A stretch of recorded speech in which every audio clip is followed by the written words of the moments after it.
notre chaîne YouTube du CEPIAS Grand Est la vidéo correspondant donc à ce webinaire que nous faisons cet après-midi ensemble. Certaines personnes, effectivement, nous ont demandé de pouvoir accéder à un replay de cette vidéo parce que tout le monde ne pouvait pas être présent. Encore attendre quelques minutes.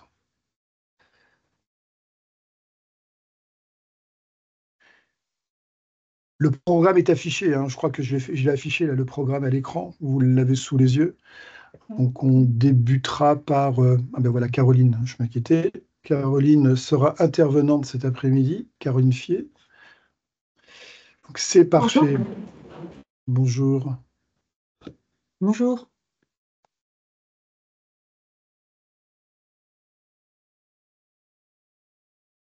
Donc on n'avait pas fait ce temps d'échange entre nous depuis quelque temps, puisque bon, il y avait eu les péripéties covidiennes, si on peut les appeler ainsi, qui font que on aime bien avec Santé publique France en région, et le docteur Caroline Fier en particulier, et avec l'ARS de refaire des points sur à la fois les épidémies d'IRA, infection respiratoire aiguë, et de gastroentérite aiguë, qui sont quand même très fréquentes durant la période hivernale.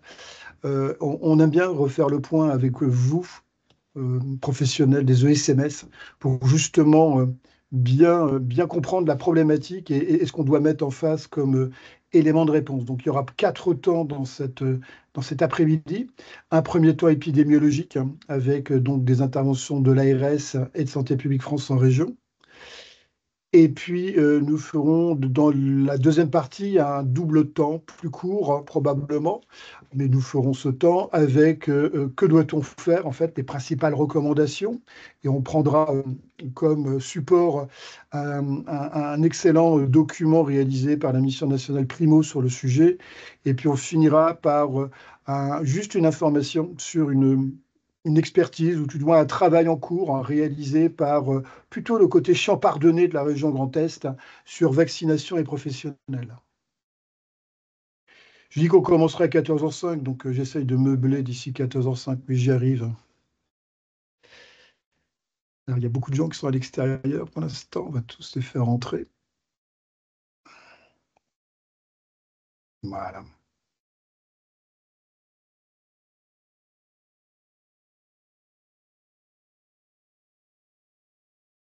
Pour l'ARS, pour la veille, qui va débuter?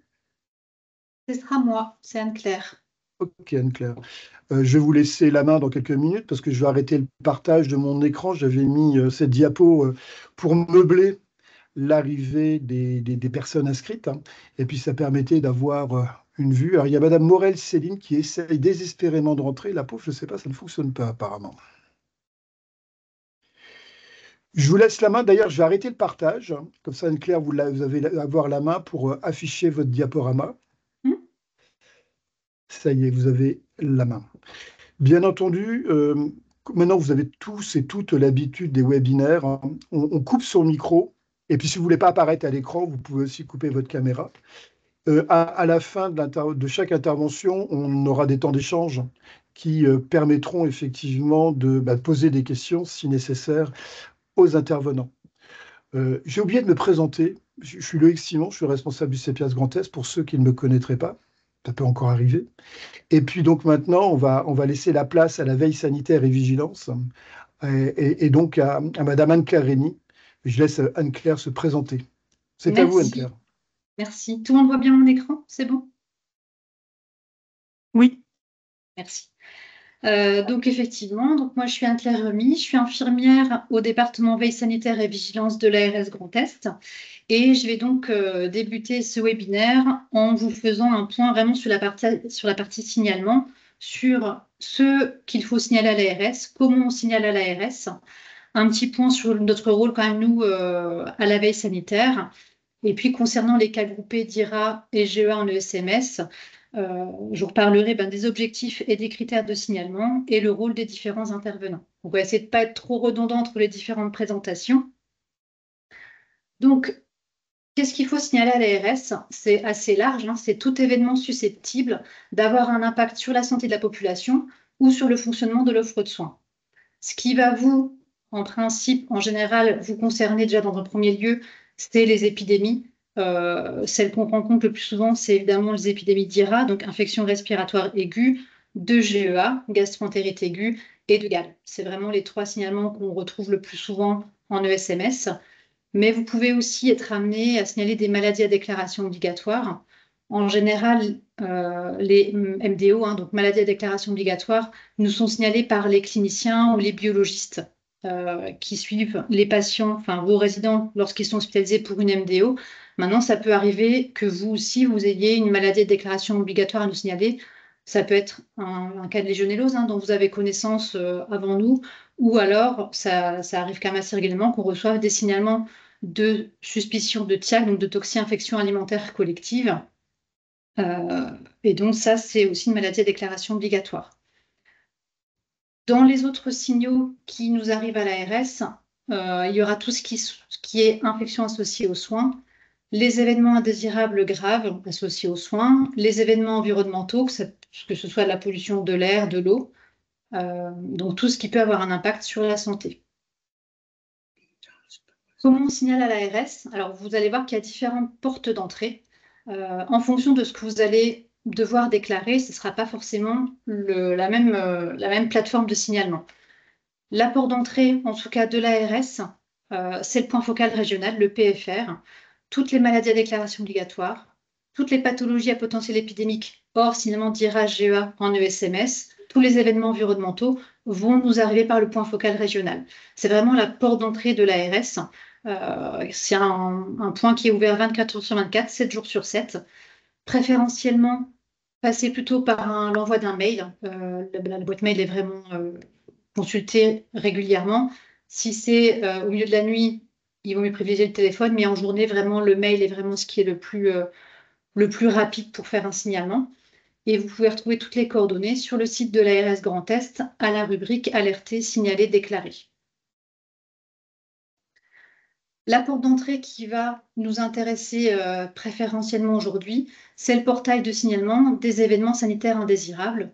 Donc, c'est un portail national qui permet aux professionnels et aux usagers de santé de signaler facilement et à tout moment un événement sanitaire indésirable ou un effet inhabituel qui a un impact négatif sur la santé. Donc, tout le monde, en fait, peut utiliser le portail de signalement. C'est un portail qui est vraiment assez simple et assez intuitif. Je pense que vous l'avez possiblement tous déjà utilisé pour signaler un épisode d'IRA ou de GEA. Donc, quand vous allez cliquer sur signaler un événement indésirable, vous allez arriver sur cette page-là. Et donc, en tant que professionnel de santé, vous allez cliquer sur la case correspondante. Par défaut, le logiciel, en fait, va vous amener sur la page des vigilances les plus signalées. Donc, ce qui apparaît sur cette page-là, ça peut parfois changer. Donc là, actuellement, on voit toujours apparaître les IRA volet 1 et volet 2 et les GEA volet 1, volet 2, mais ce n'est pas toujours le cas. Donc, si quand vous ouvrez le portail, vous ne tombez pas sur ce qui vous intéresse, vous avez après toutes les catégories différentes pour vous aider à retrouver la page de votre signalement. J'arrive plus à avancer sur mon diapo. Donc, pour ce qui nous concerne aujourd'hui, il va falloir, si vous ne trouvez pas la page d'emblée, cliquer sur maladie nécessitant une intervention de l'autorité sanitaire et une surveillance continue, et vous allez arriver sur tous ces items-là. Donc, vous allez retrouver la vaccination grippe en ESMS qui va vous emmener sur le site Surveux SMS. J'en parlerai pas parce que c'est quelque chose qu'on n'utilise pas du tout, nous, au niveau de l'ARS. Et vous allez avoir les signalements d'IRA, de GEA, première partie, deuxième partie. Donc la première partie, ça va être votre signalement initial, et la deuxième partie, le bilan de clôture qu'il faudra bien penser à compléter à la clôture de l'épisode. Quand vous allez compléter vos volets 1 et vos volets 2, toutes les informations que vous allez renseigner vont être automatiquement implémentées dans notre logiciel, nous, de suivi à la veille sanitaire, qui est le SIVSS. Vous avez également l'item concernant les maladies à déclaration obligatoire qui va lui vous envoyer vers le site de Santé publique France sur lequel vous allez pouvoir télécharger, si besoin, si vous avez une MDO à signaler, qui va vous permettre de télécharger le formulaire CERFA de maladies à déclaration obligatoire qui sera envoyé dès que possible au point focal régional.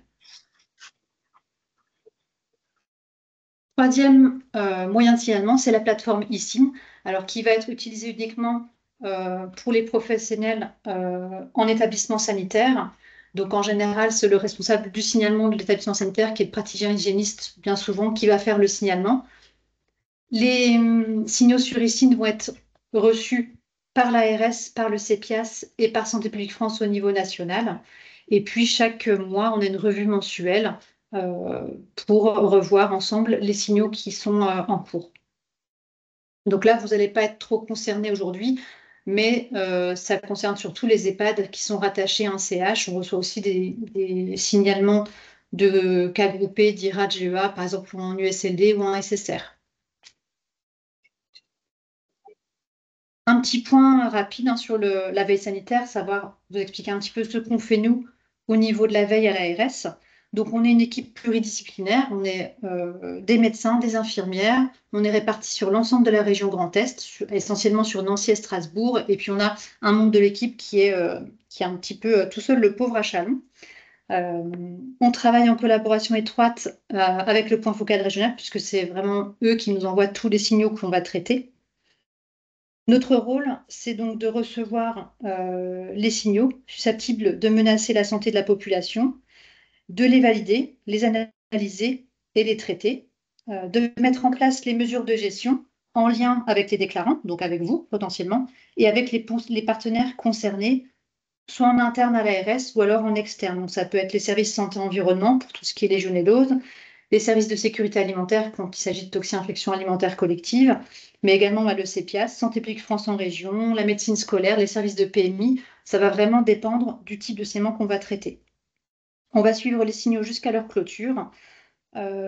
Parfois, c'est nécessaire, quand c'est nécessaire, on transmet les signaux au niveau national, voire au niveau international, quand on a des patients qui ont fréquenté l'étranger. Et puis, on relaie des informations aux professionnels de santé. En ce qui concerne les cas groupés d'IRA et de GEA en ESMS, les objectifs du signalement, ça va être d'une part d'évaluer la situation par l'ARS avec, si nécessaire, le déclenchement d'un appui auprès du CEPIAS pour la mise en place de mesures correctrices supplémentaires. Ça peut être également le déclenchement d'un appui par Santé publique France en région. Donc, c'est nous qui solliciterons Santé publique France pour lancer des investigations épidémiologiques. Et le deuxième objectif du signalement, c'est la surveillance épidémiologique régionale et nationale des IRA par Santé publique France. Donc, je vous ai mis là les exemples de bulletins. Je ne sais pas si Caroline, tu en reparleras tout à l'heure, mais il est tout à fait possible de s'abonner aux bulletins régionaux et nationaux pour être informé justement de l'évolution de l'épidémie. Avant que l'épidémie commence, les bulletins ont déjà commencé. Là, à droite, c'est le bulletin, c'est le dernier, c'est celui d'aujourd'hui. Donc, on voit que ça commence tranquillement à arriver pour la bronchiolite. Les critères de signalement, c'est la survenue d'au moins 3 cas d'IRA ou 5 cas de GEA dans un délai de 4 jours parmi les résidents. Mais bien entendu, si vous avez besoin d'un appui en dehors de ces critères de signalement, vous pouvez tout à fait soit déjà effectuer le signalement parce que possiblement l'épidémie prend l'ampleur, ou nous contacter via le point focal régional. Les critères de gravité, donc on va nous rechercher quand on va recevoir votre signalement, c'est la présence de 5 nouveaux cas ou plus dans la même journée, la survenue de 3 décès en moins de 8 jours, l'absence de diminution de l'incidence dans la semaine qui suit la mise en place des mesures de contrôle, et si vous demandez une aide de l'établissement, vous demandez de l'aide, pardon. Dans le signalement sur le portail, vous avez une question, demande d'appui, oui, non. Si vous cliquez sur oui, on va vous recontacter rapidement pour voir dans quelle mesure on peut vous aider à mettre en place les mesures.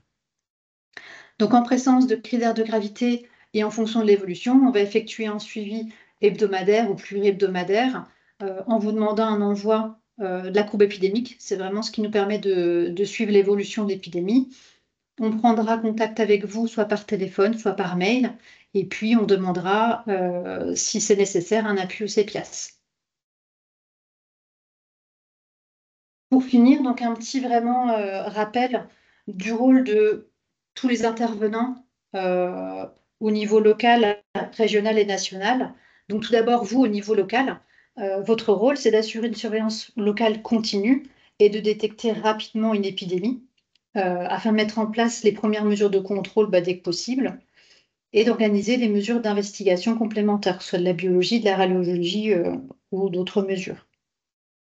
L'ARS, donc notre rôle, c'est de vérifier les critères de signalement, d'assurer le suivi de l'épisode jusqu'à sa clôture, d'apporter si besoin un appui technique aux ESMS. Ça peut être par exemple en donnant des indications pour des recherches étiologiques, notamment dans les cas de GEA.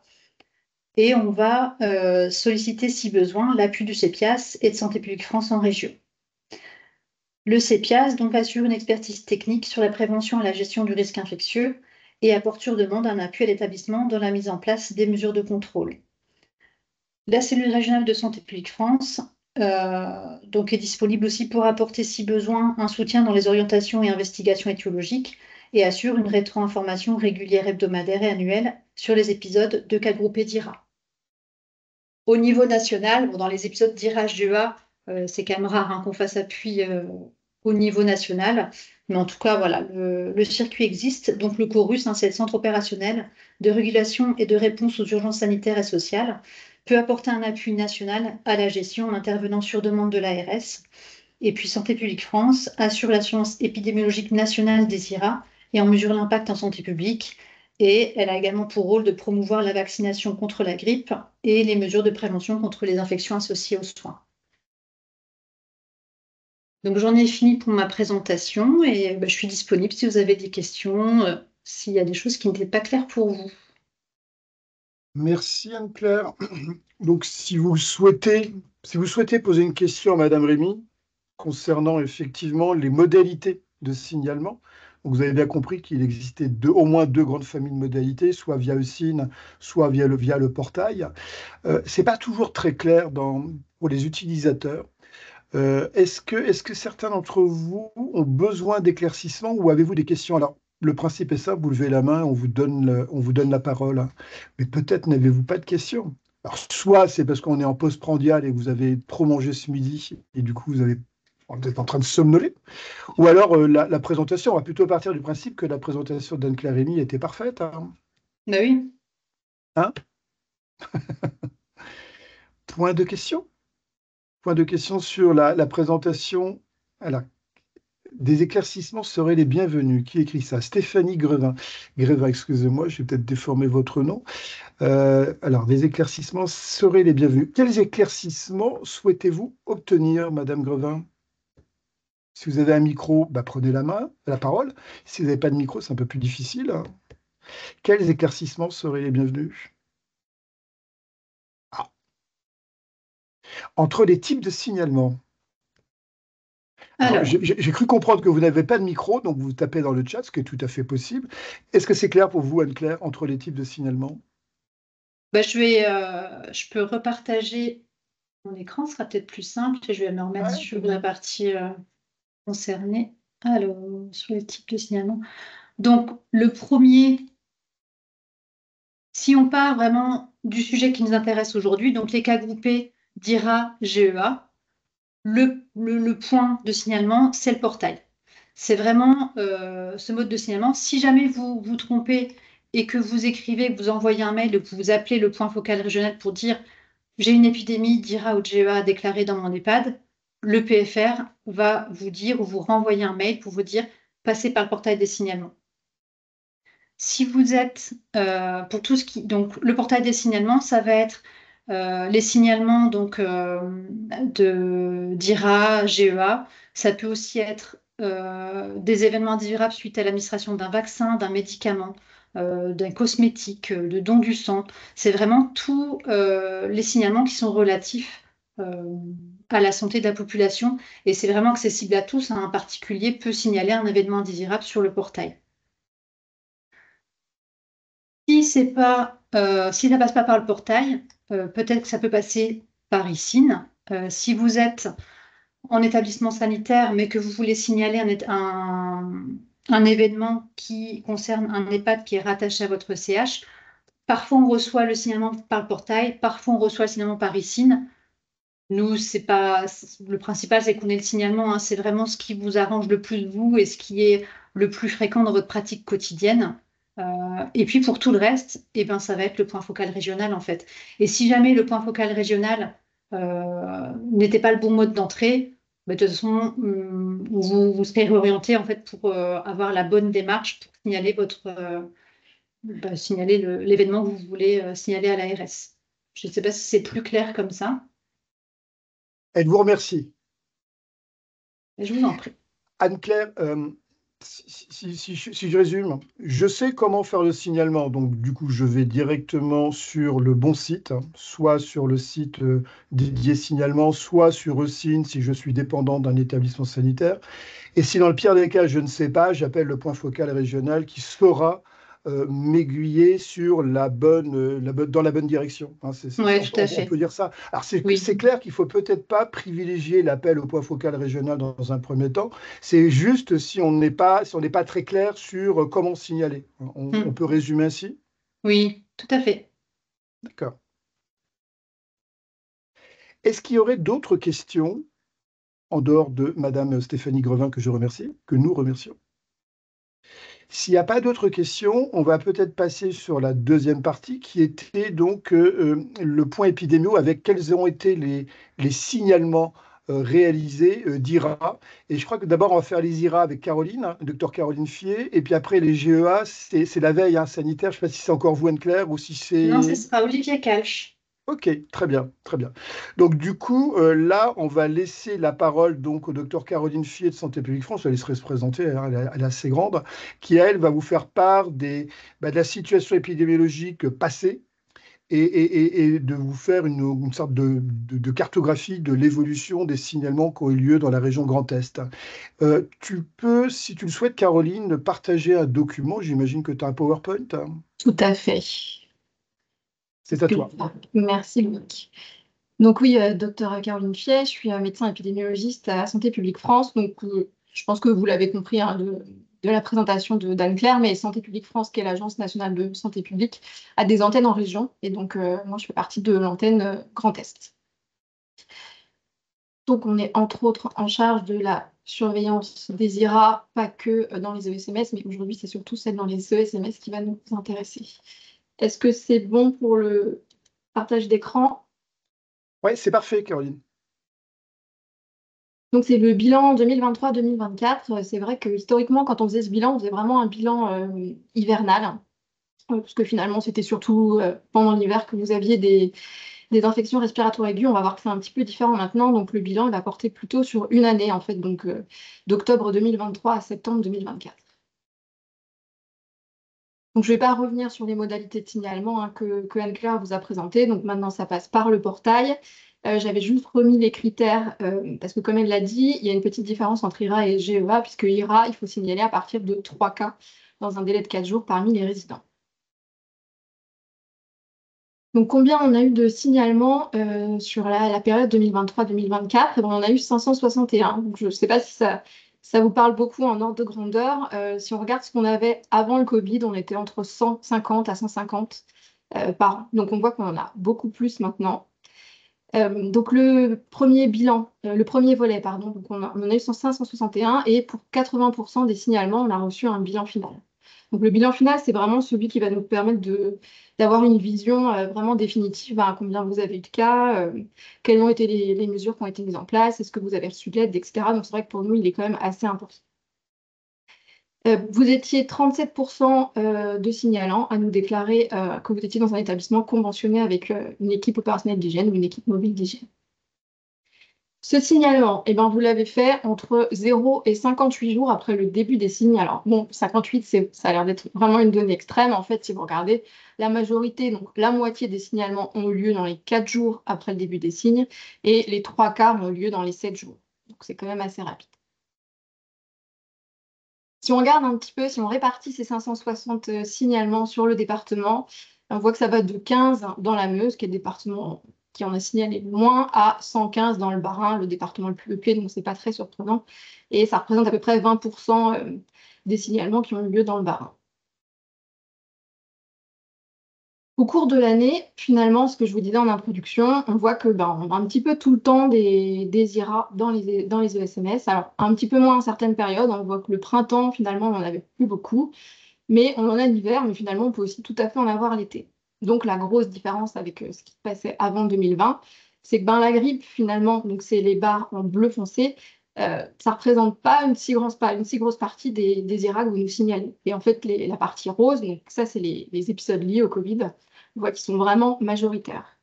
Le pic, d'ailleurs, est survenu en semaine 49, donc on était en fin d'année, et en fait, on était avant le début de l'épidémie de grippe. Donc finalement, le poids, il est vraiment porté par le Covid, et on voit que les petites flèches que je vous ai mises au-dessus, c'est les périodes qui étaient très actives. Donc pour la grippe, c'était l'épidémie de grippe, et pour le Covid, c'est 2 périodes où on a eu une augmentation du nombre de cas dans la population générale. Donc assez normalement, voilà, ça se retrouve dans la situation dans les ESMS. Pour décrire un petit peu les épisodes, alors je vais beaucoup vous parler en médiane, qui n'est pas une valeur qu'on a beaucoup l'habitude d'utiliser. On parle souvent de la moyenne, mais là, c'est un petit peu plus approprié pour nos données. Donc, par exemple, quand je vous dis que la durée médiane des épisodes est de 8 jours, ça veut dire qu'il y a la moitié des épisodes que vous nous avez signalés qui ont duré 8 jours ou moins. Donc, on a des épisodes qui ont été parfois très courts. En fait, vous avez fait un signalement et puis tous les cas sont apparus le même jour. Il n'y a pas eu de cas par la suite. Donc, c'est pour ça qu'on a un minimum à 0 jours. Et pour d'autres signalements, on voit qu'on peut avoir une durée qui a pu aller jusqu'à 65 jours. Là encore, c'est souvent très minoritaire. La majorité sont quand même assez courts. On a eu un total de 6123 résidents qui ont été malades en lien avec une IRA dans le cadre d'un cas groupé, parce que vous pouvez avoir des cas qui sont isolés, donc que vous ne signalez pas à l'ARS. Et parmi ces plus de 6000 malades, on a eu 134 décès. Le nombre de cas médian par épisode était de 11, donc ça veut dire qu'il y a la moitié des épisodes qui avaient 11 cas ou moins, donc souvent ça veut dire des épisodes un peu plus petits. Le taux d'attaque, c'est le nombre de malades parmi le nombre de résidents total. Donc ça donne un petit peu une importance de l'épisode. Donc on voit qu'encore une fois, là on est sur la médiane, donc il y a la moitié des épisodes pour lesquels le taux d'attaque était de 18%. Donc ça veut dire qu'on a un petit peu moins d'un résident sur 5 qui était malade. Le taux d'hospitalisation était en médiane de 0. Donc ça veut pas dire qu'il n'y a pas eu d'hospitalisation, hein. Il y a eu un certain nombre d'hospitalisations, mais que dans la moitié des cas, en fait, on n'avait pas d'hospitalisation. Pareil pour la létalité, donc on a eu 134 décès, mais dans la moitié des cas, on était à 0. Ça veut dire qu'on a eu la moitié des signalements pour lesquels il n'y avait pas de décès, fort heureusement. Un petit point sur la couverture vaccinale, puisque si vous avez déclaré des IRA, vous savez qu'il y a un petit item où on vous demande combien de vos résidents sont vaccinés, combien de vos membres du personnel sont vaccinés, donc pour la grippe et maintenant aussi pour le Covid. Donc on voit que là, chez les résidents, on a une médiane qui est assez élevée, puisqu'on a la moitié des résidents la moitié des épisodes, pardon, où au moins 80% des résidents sont vaccinés. Donc c'est un chiffre assez élevé. Pareil pour le Covid qui est un peu plus élevé. On a la moitié des épisodes pour lesquels les résidents, au moins 86% des résidents sont vaccinés. Donc si on regarde la même chose chez le personnel, on est forcément sur des tendances un petit peu différentes. On voit que le nombre de cas médians, il est plus petit, c'est-à-dire qu'on est à 3, donc la moitié des épisodes avec 3 cas ou moins. Le taux d'attaque 4%, qui veut dire que 4% des membres du personnel ont été malades au cours de l'épisode. Et puis hospitalisation et létalité, là aussi on est très faible, ça valait même pas le coup de mettre vraiment une proportion. J'ai juste précisé, il y a eu une hospitalisation qui a été signalée et 4 décès qui ont été signalés. Alors encore une fois, on est sur du déclaratif, donc il faut que il y ait bien eu toute l'information et que ça ait bien été remonté pour que nous, on ait ces chiffres. Côté couverture vaccinale, c'est assez classique. On avait la même chose dans les bilans précédents. On voit bien que la couverture vaccinale pour la grippe chez le personnel, elle n'est pas du tout dans les mêmes ordres de grandeur que pour les résidents. Donc, en particulier, Covid, on est à 63%, donc c'est quand même plutôt pas mal. Mais grippe, on voit qu'on est à 6%, donc dans la moitié des épisodes, il y avait 6% seulement des membres du personnel ou moins qui étaient vaccinés. Donc, recherche étiologique. Ça, c'est aussi une petite différence qu'on a vue depuis la période un peu Covid, c'est que la recherche étiologique, elle est quand même bien plus fréquente. Donc là, une grosse majorité des épisodes, donc 413, il y a une recherche étiologique qui a été faite dans le cadre de l'épisode. Donc la grippe, on l'a vu un petit peu sur la courbe qui nous montrait la répartition par semaine. c'est pas le virus qui est le plus responsable des IRA dans les ESMS, parce que c'est 17%. Donc on en avait soit, vous nous avez déclaré soit des épisodes où c'était que la grippe, c'est-à-dire tous les cas que vous avez testés étaient positifs pour la grippe, soit, voilà, quand même pour 25, on avait des co-circulations, donc finalement il y avait des gens qui étaient testés, qui avaient la grippe, d'autres qui avaient le Covid, mais c'était tout en même temps. Et donc le Covid, en fait, a représenté finalement 83% de nos épisodes. Donc on voit qu'on n'est vraiment pas sur les mêmes échelles. Donc 300 épisodes où c'était seulement du Covid, donc pas d'autres circulations, et 42 où, ben, encore une fois, ça pouvait être Covid et d'autres choses. Donc ce n'est pas les deux seuls pathogènes qui peuvent être responsables des IRA. Donc on voit qu'il y en a eu 3 épisodes AVRS, donc c'est quand même vraiment minime sur 413 pour lequel vous avez fait une recherche étiologique. Et puis quelques épisodes qui étaient liés à un autre virus respiratoire. Donc on a par exemple souvent des épisodes à rhinentervirus. Après, on n'a pas forcément ces détails-là, et c'est vrai qu'on se concentre surtout sur grippe et Covid. Les mesures de contrôle qui ont été mises en place dans les épisodes, on a eu, alors il y a quelques données manquantes, mais globalement, on a une très grosse majorité, et fort heureusement, d'épisodes dans lesquels il y a des mesures qui ont été mises en place. Donc les plus fréquentes, ça va être les précautions complémentaires bouclettes et l'information des visiteurs, la limitation des déplacements qui est mise en place dans quasiment 9 cas sur 10, et puis l'arrêt ou la limitation des activités dans 2 tiers des épisodes. Le délai entre la mise en place, entre le premier cas et la mise en place des précautions bouclettes, il est majoritairement moins de 3 jours, ce qui est donc un bon élément. Et puis, on a quand même quelques épisodes pour lesquels on a des mises en place de ces précautions bouclettes qui est un peu plus tardive. Donc, 66 épisodes avec un épisode qui nous a été déclaré pour lequel il y aura eu 19 jours entre le début des signes et puis la mise en place des précautions bouclettes. Donc pour les IRA, contrairement au GEA, il y a de la prophylaxie qui peut être faite autour des cas et autour des contacts. C'est aussi un élément qu'on vous demande lors du signalement. Donc voilà, bon, pour les grippes, on a vu, hein, on n'a pas eu beaucoup qui ont été liés à la grippe. Il y a eu 25 épisodes dans lesquels il y a eu de la prophylaxie autour des cas et 11 épisodes pour lesquels il y a eu de la prophylaxie autour des contacts. Et pour le Covid, c'est un peu plus élevé puisqu'on a eu 50 épisodes avec de la prophylaxie autour des cas et 32 épisodes avec de la prophylaxie autour des contacts.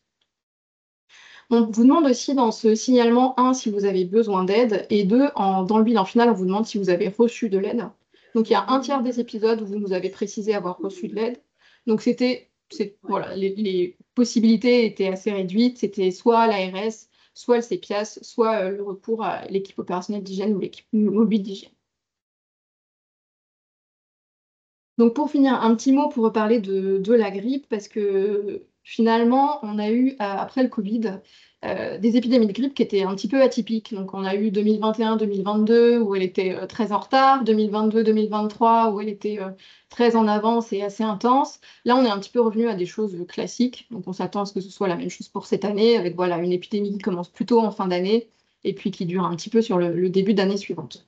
Donc côté grippe, on n'a pas eu de gros changements. Mais comme on l'a vu, finalement, vos IRA à vous, en fait, c'est majoritairement du Covid. Et donc, en fait, quand on a à nouveau des petites vagues de Covid, eh ben, c'est le moment où vous avez à nouveau beaucoup d'IRA dans vos établissements. Un dernier point sur la couverture vaccinale. Donc, on le redit, hein, elle est toujours assez élevée pour les résidents, mais relativement faible pour le personnel. Alors, le chiffre que vous avez vu, il est à mettre un petit peu en parallèle avec l'enquête spécifique qui est réalisée par Santé publique France annuellement, où on vous demande juste vos données de vaccination. Donc la dernière, c'était en mars 2024. Et donc, on avait 21% de couverture vaccinale pour les personnels d'EHPAD du Grand Est. Donc, ce n'était pas tout EMS, hein, on n'était que sur les EHPAD, avec, et on le sait, un gradient médecin-pharmacien qui sont mieux vaccinés que les infirmiers, qui sont même mieux vaccinés que aides-soignants, et ensuite ASH. Donc voilà, toujours ce petit travail à faire sur la couverture vaccinale. Si vous voulez retrouver un petit peu les données en cours de saison, donc Anne-Claire vous a parlé des bulletins qu'on publie toutes les semaines, donc qui sont plutôt sur les données, on va dire, communautaires et à l'hôpital, mais ponctuellement dans ces bulletins hebdomadaires, donc à peu près 1 fois par mois, on fait un point spécifiquement ESMS. Donc voilà, vous pouvez retrouver les données en cours de saison. Là, je vous ai mis, c'était un exemple de l'année dernière, avec ça donne un petit peu voilà, où on en est pour les établissements médico-sociaux. Et puis, un petit peu de données sur le descriptif des cas. Est-ce que c'est plus du Covid? Est-ce que c'est plus de la grippe? Et c'est tout pour moi. Merci Caroline, merci. Alors peut-être qu'il y a des questions, moi j'en ai quelques-unes, mais je ne voudrais pas être le seul à en poser, donc n'hésitez surtout pas à faire preuve de courage en posant des questions, soit à l'oral, soit à l'écrit dans le chat. Caroline, donc j'ai bien compris que le nombre de signaux, enfin de signalements avait fortement augmenté. Tu l'expliques par la Covid et uniquement par la Covid, ou tu as d'autres explications sur l'augmentation du nombre de signalements sur la période donnée? Je pense qu'il y a plusieurs choses. Bon, on a vu hein, le nombre qui est lié au Covid, c'est 90%, enfin un peu plus de 80%, donc clairement ça a fait augmenter. La deuxième chose, bah, c'est qu'on a un petit peu modifié aussi les critères de signalement. Avant, il fallait 5 cas, maintenant on est à 3 cas, donc quelque part Ah on peut oui, avoir. Enfin, c'est plutôt que ça va anticiper le signal et qu'on va avoir ceux où il y avait peut-être 3-4 cas qu'on n'avait peut-être pas avant, mais ça devrait pas être une majorité. Après, il faut aussi garder en tête que ce que je disais, là, on est vraiment sur une année. Donc, on est sur les données de octobre à septembre, alors hum, qu'avant, on faisait plutôt sur l'hiver. Mais on n'en avait pas trop l'été. C'est aussi pour ça qu'il n'y avait pas forcément d'intérêt à présenter ces données. Mais donc, très majoritairement, là, c'est lié au Covid. d'accord. Mais il faut quand même être prudent, il ne faut pas faire de comparaison comme ça hâtive entre les périodes C'est parce qu'elles ne ça. sont pas Oui, forcément équivalentes. Et puis il y a l'effet Covid qui joue beaucoup. oui, tout à J'avais fait. une autre question, c'est dans les caractéristiques des patients. À un moment, tu as dit Oui, qu'il y avait chez les résidents 6123 malades, dont 134 décès, ouais. ce qui ne me choque pas plus que ça. Mais après, dans ton tableau, tu mets létalité 0%. Comment on doit comprendre les choses? C'est la médiane, c'est-à-dire que dans la Ouais, majorité, la moitié des cas, en fait, on n'a pas eu de décès. En fait, c'est ça. finalement, les décès, on n'en a pas dans tous les épisodes. Donc, c'est pour ça que la médiane, elle n'est pas toujours simple à interpréter, mais Non, parce que quand là, tu on as a des données qui 0%, quand sont tu as un une peu, médiane à 0%, on pourrait voilà, croire que tu qu'il n'as n'y en a pas pas de eu. décès. Tout Hmm. à fait. C'est pour ça Ok. c'est pour ça que je l'avais mis en texte, justement, pour qu'on n'ait pas l'impression qu'il n'y a pas eu de décès. On en a malheureusement toujours un petit peu. Surtout Mm, avec la Covid, on sait qu'on a tout eu des à fait. décès parmi les Ouais. résidents. D'ailleurs, c'est toujours un petit peu surprenant parce que nous, quand on a des signalements, on a toujours l'impression qu'il n'y a jamais de décès parmi enfin, dans les épisodes de Covid qu'on a pu nous signaler au cours des 24 derniers mois. Sorti de la période 2020-2022, on a l'impression qu'on meurt plus de la Covid, même en EHPAD. Or, tu montres bien que tu as quand même 134 décès. Alors, peut-être pas tous Covid, mais je pense qu'ils sont quasiment tous Covid. Et du coup, on a plutôt tendance à sous-estimer ou à minorer peut-être la létalité encore de la Covid, même en 2023-2024. Mm.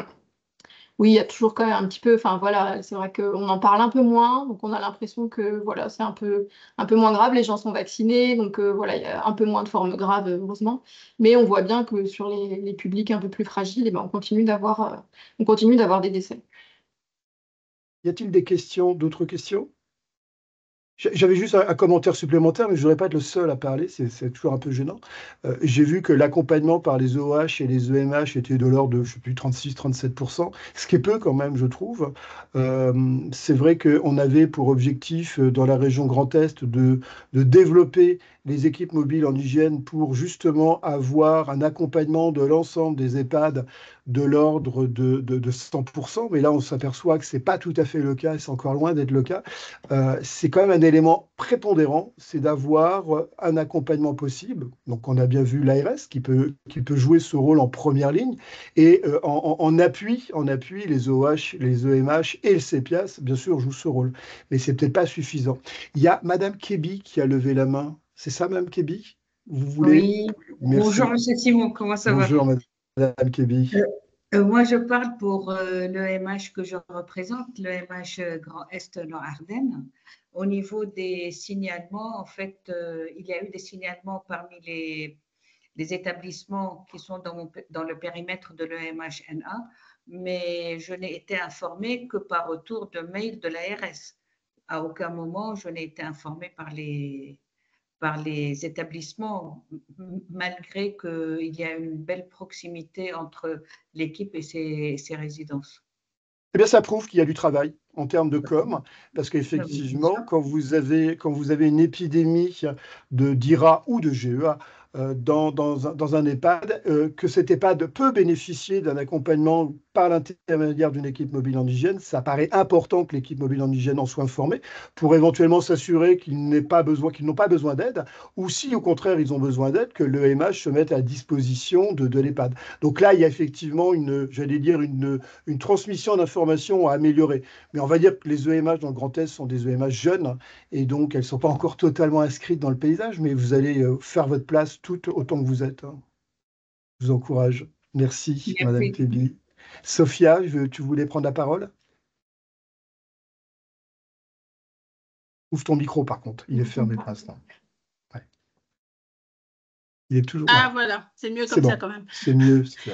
Je réponds juste à Kauser en disant que le CPS transmet aux EMH les signalements faits par l'ARS. Donc, en fait, normalement, vous êtes informé par deux voies. Voilà. Oui, Et je ne dis pas que je ne suis pas informée, mais je parle des résidences. Oui, c'est sûr. Ils ne le font pas en forcément aval. systématiquement. Ouais. Oui, c'est ça. Vous avez quand même. Vas-y, Sophia. Je veux juste une question pour Caroline. Est-ce que tu ne penses pas qu'on détecte plus le Covid parce qu'on a des tests rapides des TROD et qu'on en a plus facilement, et que finalement la grippe, on ne la détecte pas, peut-être pas assez, et donc du coup, ça passe inaperçu, quoi. Il y a peut-être des épidémies de grippe qui passent inaperçues dans les EHPAD. Alors oui, après, c'est sûr qu'on a des pratiques qui sont un petit peu différentes entre les deux.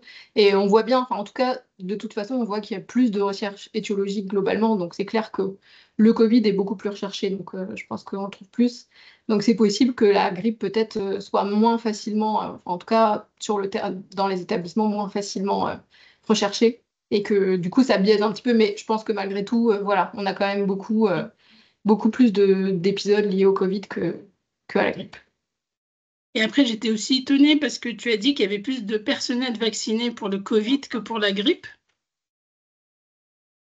En tout cas, oui, nous, dans les données qu'on avait. Alors après, ça peut être lié à, je sais pas, à la façon dont est posée la question dans la fiche. Je crois qu'on leur demande, parce que la grippe, c'est la vaccination annuelle. Donc il y a ce côté, peut-être que les gens qui signalent l'été vont dire, bah non, je suis pas vacciné parce que, voilà, peut-être qu'ils pensent à la saison qui va arriver, etc. Alors que le Covid, on est un petit peu sur des situations un peu différentes. Mais du coup, c'est vrai qu'on a une grosse différence entre la vaccination du personnel grippe et Covid, qu'on n'a pas pour les résidents, par exemple. Tu vois qu'on était à peu près dans les mêmes ordres de grandeur pour les résidents. Mais grippe, on est vraiment voilà, sur des chiffres bien plus faibles. Et tu as raison, Caroline, de préciser que c'est du déclaratif. Donc, effectivement, il n'y a pas forcément vérification et validation des données qui sont déclarées. Madame Kelly, est-ce que c'est une nouvelle main ou c'est une ancienne main que vous n'avez pas baissée? Non, c'est une ancienne.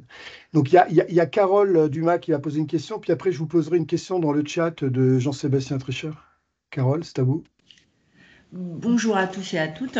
Alors, en complément, Sophia Mechcourt et Marina Pereira-Colo nous ont transmis les établissements qui étaient couverts par les EMH du Grand Est.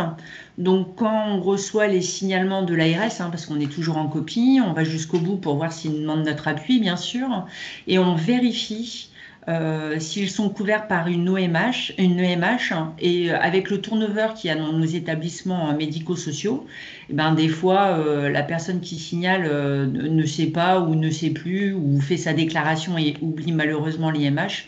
Donc, on retransmet en précisant et en mettant l'IMH en copie, comme quoi ils sont couverts et ils peuvent avoir l'appui par une IMH, qu'ils ne l'oublient pas. On remet les coordonnées et on met bien sûr l'IMH en copie. Donc, on essaie de tout croiser et c'est un bon complément. Et comme ça, on essaie de combler les trous de la raquette. Merci Carole pour ces précisions qui permet aussi d'ailleurs de répondre à une question dans le chat de monsieur et madame Offart Momotina qui demande les aides ou l'appui de l'ARS et ou du CPIAS sont de quel ordre. Alors c'est vrai qu'il peut arriver qu'on se déplace, mais c'est quand même rarement le cas. Mais par contre, on peut apporter, nous, côté CPIAS, une aide téléphonique et une aide précieuse parce que je peux vous faire part de d'heures passées au téléphone de la part des professionnels du CEPIAS pour justement aider les établissements à mettre en place ces précautions gouttelettes. Vous avez vu que tout à l'heure, dans une diapo que Caroline a présentée, des fois, les précautions gouttelettes sont mises très tardivement en route. J'ai cru voir un 73 jours. Je pense que j'ai mal vu. Je ne sais plus, comme j'ai pas tout mémorisé, mais j'ai vu, ça va jusqu'à 73 jours, je crois. Donc, on voit bien qu'il y a quand même des améliorations notables. Et c'est là où le CEPIAS peut vous aider à mettre en place ces mesures de prévention. Une question de Monsieur Trécher à toi, Caroline. Pourriez-vous faire un rappel sur la prophylaxie? C'est une très bonne question. Je vais peut-être te la repasser, Loïc. Nous, Bah, de toute façon, on a les données, mais après, sur les recos, on suit un petit non, peu mais moins. il n'y a pas grand-chose à dire sur la prophylaxie, puisque la Il y a le prophylaxie, traitement des cas. ouais, et le traitement des cas, et du coup, en plus, que ce soit pour la grippe comme pour la Covid, aujourd'hui, on est plutôt rétif à l'utilisation de la prophylaxie. Je ne sais pas si M. Trécher veut être plus explicite dans sa question. Est-ce que ça concerne davantage la grippe ou la Covid? Parce que ce soit l'un ou l'autre, aujourd'hui, on est quand même plutôt. Alors, c'est quoi? C'est enfin, j'aurais du mal à le prononcer, c'est Paxlovid, je ne sais jamais comment on prononce pour la Covid, la prophylaxie. Et pour la grippe, ça marche pas vraiment, hein. Donc, il n'y a pas vraiment aujourd'hui de recommandations. Alors, il faudrait ressortir. Ce que je peux faire, Monsieur Trécher, c'est vous rechercher les derniers états de l'art sur la prophylaxie antigrippale et anti-Covid, mais j'avais le sentiment que ni l'une ni l'autre n'avait fait preuve d'un intérêt majeur. C'est Je plutôt suis du d'ac- très je suis- mineur comme intérêt. je suis d'accord, mais j'ai vu dans la présentation qu'il y avait encore des gens qui la faisaient. Donc, effectivement, c'est ce qui me Ah, surprend parce que sur le Paxlovid, actuellement, avant, il était gratuit. Maintenant, c'est quand même 900 euros la boîte et c'est que dans le curatif. Donc, dans une épidémie de Covid, dans un EHPAD, ça me paraît un peu assez dispendieux et pas forcément de bon intérêt. Et sur le Tamiflu, ben, effectivement, nous, je vois, chez nous, on l'utilise plus. Mais il y a encore des tests qui disent on doit l'utiliser en préventif et certains de nos gériatres le recommandent encore. d'accord. Mais effectivement, je vous rejoins hein, sur l'efficacité des deux, hein, que ce soit antigrippal ou anti-Covid. Caroline, effectivement, tu as fait part de ça. Il faudrait peut-être voir juste, ça concernait quelle prophylaxie, si c'était grippe ou Covid, hein. Je me souviens plus dans ta Il y avait les présentation. deux. Il y avait J'avais les mis les deux, hein. deux, en fait. Mais effectivement, hein, c'est ce qui vient d'être dit pour le Covid. On voit qu'il y a vraiment une très faible proportion des épisodes qui ont été liés au Covid pour lesquels il y a eu de la prophylaxie.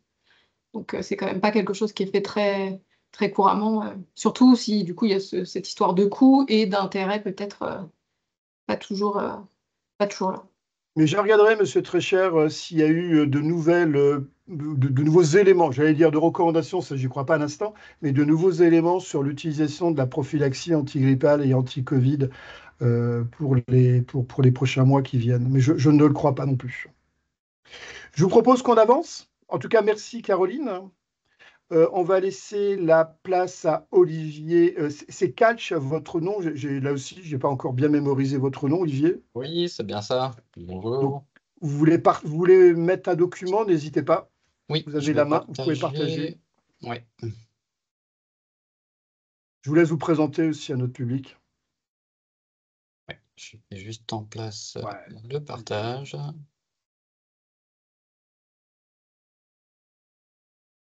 C'est bon, ça devrait apparaître. Je Voilà. vous laisse vous présenter et faire votre présentation. Merci. Donc, Olivier Calch, je suis infirmier en service de veille sanitaire à l'ARS, donc comme Anne-Claire Remy que vous avez entendu tout à l'heure. Donc, je vais vous présenter la surveillance et le bilan des épidémies de gastro-entérite aiguë en ESMS. On va faire brièvement un petit point sur la surveillance des gastro-entérites en population générale, plus pour info, et puis rentrer dans le bilan. Donc, comme pour les IRA, on superpose, hein, on prend la même période, du 1er septembre au 29 août 2024. C'est donc sur une année complète, d'autant plus que les GEA sont pas forcément aussi hivernales que les grippes Covid, même si on a vu que même elles n'étaient plus tellement hivernales. Voilà, donc une année complète de surveillance. Alors, concernant la surveillance, en population générale, donc pour votre information, les gastro-entérites sont surveillés par deux réseaux. Le réseau Sursaut d'un côté et le réseau Sentinelle de l'autre. Alors, le réseau Sursaut, en gros, c'est les services d'urgence via ce qu'on appelle Au Secours, hein, donc c'est l'organisation de la surveillance coordonnée des urgences. Au Secours qui en fait est un système de retransmission des motifs d'admission aux urgences des patients. Donc on peut retrouver en fait par ce biais-là la raison pour laquelle les personnes se rendent aux urgences et donc notamment les gastro-entérites aiguës. Même chose chez SOS Médecins. SOS Médecins qui comporte 62 associations réparties sur le territoire national. Je vous ai mis la petite carte ici, hein. C'est réparti un petit peu partout. Donc eux aussi, hein, ils font remonter leurs données de motifs de consultation à Santé publique France et on a de cette manière un petit peu un visu sur le niveau de circulation et le niveau épidémique des gastro-entérites sur le territoire. Deuxième réseau, c'est le réseau Sentinelle. Sentinelle, ce sont des médecins, des généralistes et pédiatres qui sont installés en ville. Donc, on n'est plus sur SOS Médecins ou sur de l'hôpital, mais sur de la donnée de ville qui, de la même manière, font remonter leurs informations concernant la diarrhée aiguë qui est surveillée depuis maintenant 1990. Donc voilà, ça fait un petit moment. Ils nous font une carte hebdomadaire où on peut voir le taux de circulation. Voilà, ça c'est un petit peu pour info en population générale. Concernant les ESMS, la surveillance se fait au niveau de l'ARS, la déclaration via le portail de signalement, comme Anne-Claire Remy l'a dit tout à l'heure. Donc c'est un portail qui est en place depuis 7 ans maintenant, donc ça fait un petit moment. Quand vous faites un signalement de gastro-entérite sur ce portail, ça ouvre automatiquement un dossier chez nous dans un applicatif qui s'appelle SIVSS. C'est notre application de travail et qui nous permet de collecter toutes les informations et de les traiter. Donc voilà pour l'aspect surveillance. Alors le bilan pour venir un petit peu plus dans le dur du sujet. Alors, pendant l'année dernière, nous avons eu en un an 225 signalements enregistrés. Donc 225 signalements, ça fait un peu plus de 4 épidémies de gastro-entérite déclarées par semaine dans la région. Ces signalements nous sont transmis principalement via le portail de signalement pour 93%, donc c'est la grosse majorité, c'est très très bien, il faut continuer comme ça. Bien sûr, on n'est jamais à 100% puisque parfois il peut y avoir des petits défauts techniques ou encore des oublis, donc on a toujours un 5% par mail et puis un petit pourcent par fax. Dans tous les cas, on les traite toujours. Comment se répartissent ces déclarations sur le territoire de la région? Donc assez uniformément, hein, si on compare en bleu les déclarations que l'on reçoit et en orange le poids de la population, le poids démographique du département en question. En gros, ça devrait être à peu près similaire partout, hein, et c'est ce qu'on remarque, c'est-à-dire que plus on a de population dans le département, plus on a de signalements. Sauf peut-être pour le Haut-Rhin, où il y a un petit décrochage. Voilà, mais bon, c'est peut-être aussi anecdotique. Donc voilà, ces déclarations sont assez bien réparties sur le territoire de la région. Alors, avec toutes les infos qu'on récupère, on peut dresser un peu un profil type de l'épidémie de gastro-entérite qu'on a observé l'an dernier. Donc, c'est le même principe que sur les IRA, c'est-à-dire qu'on travaille avec la médiane. Donc le nombre de cas initial, c'est-à-dire lors du remplissage du volet 1, donc quand vous faites la déclaration initiale de l'épisode, on est à 14 résidents malades pour 2 personnels. Et le nombre final de cas va être de 24 pour les patients, donc on arrive à plus 10. Hein, et parmi le personnel, à 5, donc on est à plus 3. Vous noterez que les extrêmes, là on va de 4 à 107 sur le bilan initial et 4 à 200 sur le bilan final. On est peut-être là sur une erreur de saisie, ce qui est possible, hein, l'erreur est humaine, parce que ça paraît vraiment énorme et je ne crois pas qu'on ait eu de si grosses situations l'an dernier sur la région. Dans tous les cas, ces situations sont généralement sans gravité, avec peu d'hospitalisation et peu de décès, mais là encore, comme le disait Loïc tout à l'heure, il y a toujours quelques décès, on en a eu 4 décès dans la plus grave des situations qu'on a eues l'an dernier. Concernant les symptômes ressentis par les patients, eh bien, sans surprise, des diarrhées, des vomissements, principalement des diarrhées donc, dans 85% des situations, et plus de 50% des patients présentent des vomissements aussi dans 63% des situations. Et on remarque que la fièvre est plutôt rare, puisque c'est seulement sur, je crois, 6 ou 7 situations que nous avions eu de la fièvre pour plus de 50% des patients. Ce qui finalement signe un tableau de gastroentérite d'allure plutôt virale. Ce qui est confirmé en étudiant l'agent causal que vous pouvez également remplir dans vos déclarations, puisqu'on vous demande si vous faites une recherche étiologique. Elle a été faite dans 76 déclarations de GEA sur les 225, donc ça représente 34%, un bon tiers. Sur ces 76, on n'a que 25 retours d'un résultat. Alors ce résultat, il est très majoritairement pris par le norovirus, parfois associé avec de l'astrovirus ou du rotavirus, et 4 signalements avec du rotavirus seul. Alors avec le norovirus, ce qui est intéressant, c'est que vu que c'est un virus qui provoque des symptômes d'apparition rapide avec une incubation courte, on peut avoir une allure un petit peu de TIAC, donc de toxi-infection alimentaire collective. C'est là qu'il peut être intéressant de faire ce diagnostic différentiel, donc avec l'aide de l'ARS éventuellement. Et on peut souligner aussi l'intérêt de demander une recherche virale sur les coprocultures, puisque là, on voit que finalement, 76 demandes pour 24 résultats. Alors, ça fait beaucoup de coprocultures a priori négatives, ou dont le résultat n'aurait pas été communiqué. On peut se demander si ce ne serait pas parce que la demande de recherche virale n'a pas été faite, puisque si vous demandez une coproculture simple, bien souvent, la recherche virale n'est pas effectuée, mais vous aurez une simple recherche du panel bactérien classique. Concernant les mesures de contrôle, donc on est sur une prise de mesures de contrôle dans 97% des déclarations. Le bionettoyage est bien sûr systématiquement appliqué. On a simplement l'arrêt des activités qui est mis en place uniquement dans 3/4 des situations, ce qui est déjà beaucoup.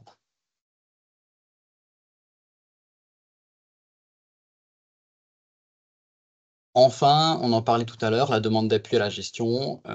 Donc vous savez que quand vous faites cette déclaration, on vous pose cette question, avez-vous besoin d'aide pour la gestion de l'épisode? Eh bien, la case non est remplie de façon très très majoritaire, puisque c'est 96% des déclarations.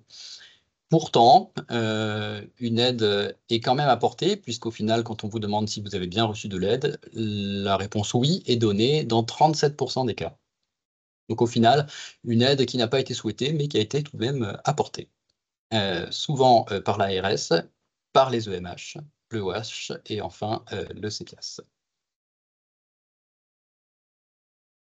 Voilà, en conclusion, donc, pour les gastroentérites aiguës, les signalements exhaustifs, sans erreur, sont parfaits. Dans un monde parfait, ce serait idéal, bien sûr, ça n'existe pas. Via le portail des signalements aussi, c'est quelque chose qui est important parce que ça nous permet de tout centraliser et d'avoir des signalements plus rapides, plus efficaces. On remarque que les situations sont généralement bien gérées par les établissements, on a peu de situations graves, les mesures de contrôle sont généralement prises rapidement.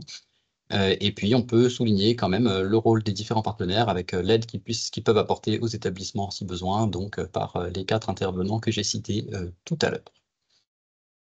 Voilà, j'en ai terminé, je vous remercie, et puis je peux répondre aux éventuelles questions. Bien sûr, merci Olivier.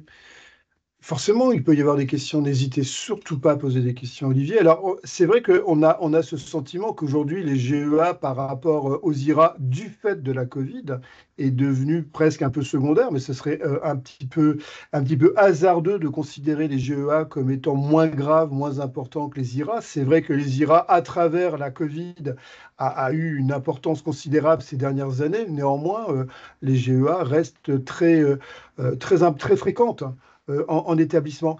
Olivier, souvent, on a encore des fois des suppositions de toxi-infection alimentaire collective. Je n'ai pas le sentiment qu'il y en ait eu une seule fois sur la période donnée, qu'il y ait eu une TIAG qui ait été recensée. Je me trompe ou pas? La TIAC est souvent évoquée, mais jamais confirmée, en fait. Alors, ici, il y en a eu quelques-unes Il y en a eu tout de même. quelques-unes? Alors, on n'a pas D'accord. forcément le chiffre exact. J'ai regardé encore tout à l'heure, parce que pour nous, au niveau informatique, c'est compliqué de récupérer cette donnée, parce qu'on change souvent notre signalement de statut, et donc on ne le retrouvera pas forcément dans les signalements de gastroentérite, mais plus dans les signalements de TIAC. Donc, on aura du mal à discerner lesquels viennent à la base d'un signalement de GEA. Mais j'ai pu en retrouver quand même au moins 2 ou 3 qui avaient été reclassés en TIAC, donc possiblement plus. C'est quand même des D'accord. choses qui arrivent régulièrement encore. OK. Donc, on n'oublie pas la possible TIAC, même si elle reste, j'allais dire, en termes de fréquence, plutôt rare. C'est à la marge, oui, tout à Ouais, fait. ça la marge. Le norovirus est omniprésent depuis des années, hein. Ça reste le virus le plus souvent responsable de GEA, avec son caractère un peu explosif, ce qui fait que c'est pour ça qu'une épidémie de GEA passe rarement inaperçue dans un établissement, parce qu'on a beaucoup de cas en peu de temps, avec beaucoup de vomissements. Mais le gros avantage, c'est si on a un taux d'attaque un peu élevé avec le norovirus, ça rentre assez vite dans l'ordre. Vous êtes d'accord avec ça, j'imagine? Oui, on a dans des situations effectivement Ouais. qui en général se règlent assez vite, puisque la durée des symptômes est aussi courte. Donc on a des patients qui sont vite remis sur pied, et puis en général, effectivement, en quelques jours, c'est réglé. Mais c'est aussi l'importance de mettre en place les mesures de contrôle rapidement dans ce type d'épidémie. Est-ce qu'il y a des questions? Faut pas hésiter. Faut pas hésiter. Nous, au côté CEPIAS, mais Carole et les autres du CEPIAS, Sophia, peuvent confirmer, on a souvent des questions concernant les produits à utiliser pour le nettoyage et la désinfection.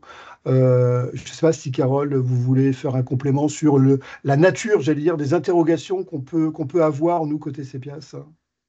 Oui, tout à fait. Souvent, on a des demandes sur les normes qu'il faut respecter pour faire le bio-nettoyage en cas d'épidémie. Mais un peu moins, je pense, parce que beaucoup d'établissements nous appellent pour les aider dans le remplissage du DAMRI. Et il y a l'onglet bio-nettoyage.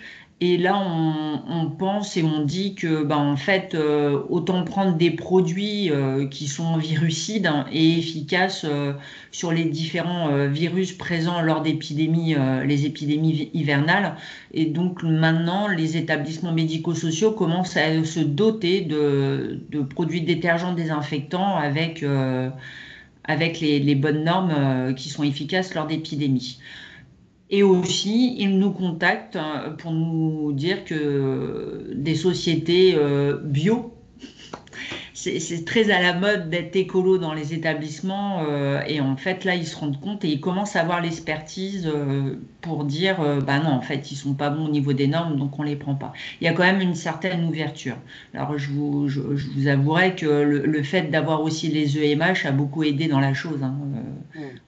Aussi avec nos collègues IMH a fait qu'on est maintenant sur des produits qui sont utilisés pour le bio-nettoyage de meilleure qualité dans les établissements. Et en vous écoutant, Carole, n'oubliez pas que, et là c'est une information que vous avez, c'est que pour les solutions hydroalcooliques qui sont très importantes, que ce soit dans les épidémies d'IRA comme de GEA, eh bien il y a des normes de virucidie qui sont très importantes à respecter, puisque toutes les solutions hydroalcooliques ne sont pas efficaces sur les neurovirus. Les neurovirus qui sont, comme on vient de le voir, comme Olivier vient de le rappeler, le principal virus responsable de GEA. Donc là aussi, il faut être très prudent sur le choix de ces solutions hydroalcooliques, et n'hésitez pas à revenir vers le CEPIAS pour qu'on vous aide à faire le choix en fonction des normes de virucidie prouvant l'efficacité sur des neurovirus.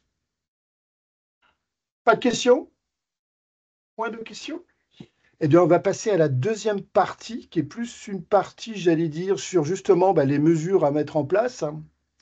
Et on va voir, je vais vous montrer, merci Olivier, je vais vous montrer donc les principales mesures de prévention à mettre en place en cas d'épidémie. Alors, j'essaye de le mettre en plein écran, s'il veut bien. Vous l'avez en plein écran? Il nous dit mot consent, donc j'imagine Oui. que oui. Oui, Oui, c'est c'est bon. bon. C'est bon. Parfait. Donc, je vais vous rappeler les mesures de prévention. Je ne reviendrai pas sur toute la partie déclarative, mais il ne faut pas oublier que sur le site de l'ARS Grand Est, il y a tout un ensemble de documents qui sont présents et vous avez le lien, et je vous rappelle que vous aurez accès au diaporama sur le site du CEPIAS plus le film. Et il y a sur le site de l'ARS, surveiller et gérer les épidémies dans les établissements médico-sociaux, qui date d'octobre 2023. Peut-être même que ça a été mis à jour depuis octobre 2023. Ça n'empêche que ça reste, à mon avis, totalement d'actualité. Et il y a plusieurs parties donc, qui vous ont déjà été présentées. Je ne reviendrai pas dessus, sur le surveiller et détecter, le signaler et avertir, sur gérer les épidémies. Il y a des boîtes à outils qui vous sont proposées, qui sont des boîtes à outils non pas que l'ARS a créées, mais que l'ARS met en accès. Il y a des affiches, comme sur l'hygiène des mains fait par le ministère de la Santé. Et puis ensuite, donc, dans la partie gérer les épidémies, il y a un certain nombre de documents, des guides, une checklist, un tableau de recensement, un guide de prévention. Donc tous ces outils vous sont proposés sur le site de l'ARS Grand Est. Et voyez par exemple le guide réflexe sur la prise en charge des cas groupés d'IRA et de GEA en collectivité de personnes âgées. Vous avez des fiches réflexes qui vous sont proposées. Un exemple de fiche réflexe, c'est la fiche réflexe 1.3 sur la checklist IRA. Tout ce que vous devez avoir pour prendre en charge une épidémie d'IRA dans votre établissement, donc concernant les résidents malades, le personnel de la structure, le personnel malade, les visiteurs. Et cette checklist, ça vous permet de voir où vous en êtes dans votre démarche organisationnelle pour gérer donc cette épidémie d'IRA. À côté de ces documents qui sont donc en place sur le site de l'ARS Grand Est, vous avez le lien, vous pouvez les retrouver facilement. Au niveau national, la mission nationale Primo, donc est une mission nationale confiée à un CEPIAS, c'est le CEPIAS Pays de la Loire, ont mis en place sur leur site internet, là aussi vous aurez le lien pour y accéder, tout un corpus sur la prévention des infections liées aux soins pour les établissements médico-sociaux. Donc, il suffit de cliquer sur la partie établissement médico-social. Et là, vous allez avoir plusieurs documents qui vont vous être proposés. Et entre autres, il y a tout un paquet qui s'appelle ESMS, checklist gestion d'une épidémie en ESMS. Et là, vous avez 3 documents. Vous avez la checklist de gestion d'une épidémie en ESMS avec une version qui a été mise à jour en octobre 2024 sous forme Word. C'est ce qu'il y a là, la checklist gestion d'une épidémie avec plusieurs pages, un diaporama de présentation de l'outil, c'est ce que je vais vous montrer, et un outil Excel de création de courbes épidémiques pour la surveillance des épidémies en ESMS, pour la présentation aussi des épidémies en ESMS. Donc là, vous avez un outil Excel qui vous permet, vous, de votre côté, de pouvoir chaque jour identifier le nombre de cas résidents ou le nombre de cas professionnels et d'avoir ainsi un suivi épidémiologique. Alors, ça ne fait pas concurrence aux documents proposés par Santé publique France et l'ARS, c'est juste complémentaire. Alors, l'outil Primo sur la checklist épidémie en ESMS, c'est un travail collaboratif. D'ailleurs, le CEPIAS Grand Est avait participé à ce travail collaboratif avec d'autres CEPIAS français. On a donc, c'est complémentaire, comme je vous l'ai dit, de l'outil signalement. Ce n'est pas du tout concurrent de l'outil signalement. Il faut bien voir ça comme chose de complémentaire. On vous rappelle sur le que dois-je signaler. Donc, je ne vais pas refaire ce que Anne-Claire vous a présenté tout à l'heure, mais on vous rappelle sur le que dois-je signaler, sur le qui signaler et sur le comment signaler. Ça peut vous aider si demain vous êtes perdu, vous ne savez plus à qui il faut signaler, comment il faut signaler. Ça vous permet comme ça de retrouver le portail de signalement et un certain nombre d'informations sur le que, le qui, le comment. Il y a une checklist qui est un outil à destination des établissements donc socio-médico-sociaux. Je ne reviens pas dessus. Les références, c'est tous les outils existants, toutes les recommandations existantes et bien sûr, la réglementation est prise en compte dans les items qui vont vous être proposés dans les diapos suivantes. Donc, ça permet effectivement aux structures de vérifier de façon systématique qu'ils n'ont rien oublié. C'est surtout ça qui est important. Et ça peut être donc mis en œuvre par n'importe qui dans le SMS. Alors, c'est vrai que comme il n'y a pas pléthore de professionnels, pardon, c'est en règle générale une infirmière, éventuellement le médecin co, en tout cas un professionnel de l'établissement. C'est un outil en ligne et ça permet en 20 minutes de savoir où on en est par rapport à son épidémie. Donc, l'outil, il est web, ce qu'on appelle un outil web, que vous trouverez sur le site de Primo. Il y avait là, et voilà, l'adresse, elle est là, http://antibioresistance.fr. Vous cliquez sur Prévention des infections associées aux soins. Vous cliquez sur Connecter, vous créez votre compte. Ça prend vraiment 1 minute, même pas. Vous mettez un identifiant, un mot de passe. Et après, vous sélectionnez par numéro finesse votre établissement, votre région, votre établissement. Le type d'établissement, public, privé, associatif, si c'est un EHPAD, si c'est un FAM, si c'est une masse, etc. Et après, vous avez une arborescence qui va vous être proposée. Est-ce que c'est une infection respiratoire aiguë, et donc là, vous aurez le choix entre grippe et Covid. Et par contre, le module sur les GEA, lui, comme je disais un petit peu tout à l'heure, après la présentation d'Olivier, aujourd'hui, c'est vrai qu'on a tendance à minorer un peu les GEA par rapport aux IRA, mais c'est vraiment l'effet Covid qui fait qu'on a pris en compte peut-être de façon plus importante la problématique des infections respiratoires sur les gastro-entérites. Mais il va y avoir un module qui va être proposé pour les GEA. Donc, pour les IRA, grippe et Covid. Et après, donc, l'étape 1, c'est gestion d'une épidémie. Donc, quelles sont les mesures immédiates? Et vous avez une checklist, gestion d'une épidémie en SMS, avec un code couleur, ce qui est du domaine de l'investigation, c'est en bleu, de la communication en rouge, formation en vert, les soins en gris et l'organisation en orange. Donc, on vous pose des questions et à chaque fois, vous mettez oui, non. Oui, par exemple, la démarche diagnostique est lancée et les prélèvements microbiologiques réalisés ou le micro-organisme responsable est identifié. Vous avez aussi la possibilité d'en savoir plus sur comment on fait la démarche diagnostique, donc c'est oui-non. La définition du cas est établie de manière précise et acquise. Je vous rappelle que la définition du cas, c'est qu'est-ce qu'on entend dans cette épidémie? C'est toute infection respiratoire survenue à partir de telle date, dans tel lieu, et selon éventuellement des critères cliniques. Le cas source 0 est recherché, oui, non. Ça peut avoir un intérêt, mais ça peut ne pas non plus être essentiel dans un EHPAD. Les cas confirmés, probables ou possibles parmi les résidents et les personnels sont comptabilisés, oui, non. Mais si vous répondez non, ce n'est pas dramatique. C'est juste, effectivement, il faut voir ça comme un aide-mémoire pour vous aider à ne rien oublier dans les choses que vous devez faire.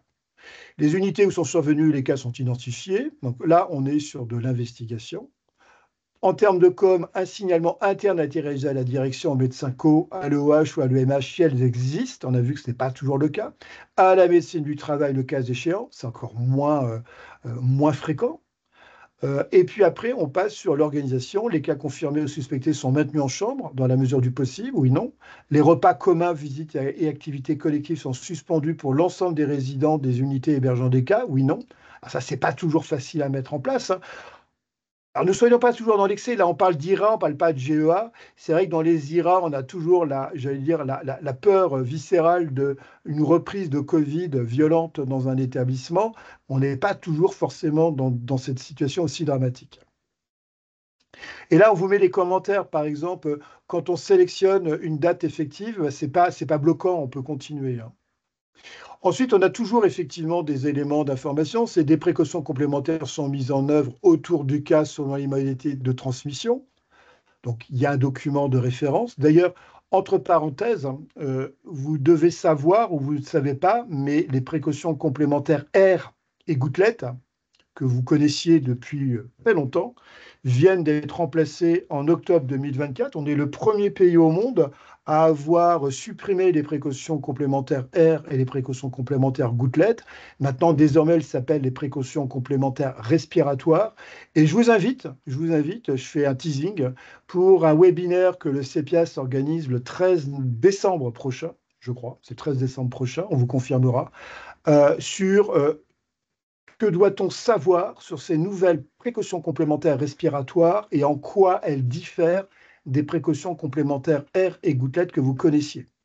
Ne soyez pas alarmés, on se laisse 1 an ou 2, voire plus si nécessaire, pour mettre en pratique ces nouvelles précautions complémentaires respiratoires.